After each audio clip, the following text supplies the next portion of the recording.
Hello guys, good morning. So for today's video guys, ay gagawa tayo ng beef chow pan. Ayun na nga guys, dahil maaga akong nagising ngayong araw, ay naisipan kong gawing beef chow pan ang natira naming kanin kagabi. At habang ako ngayon nagluluto ay gumawa na rin ng cucumber lemonade juice ang asawa ko. Sobrang sarap ng juice na to guys. Kaysa mag soft drinks kayo guys, ito na lang yung gawin nyo. Healthy na, masarap pa.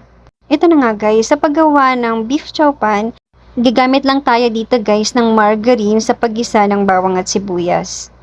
Ayan, mekos-mekos lang natin yan guys.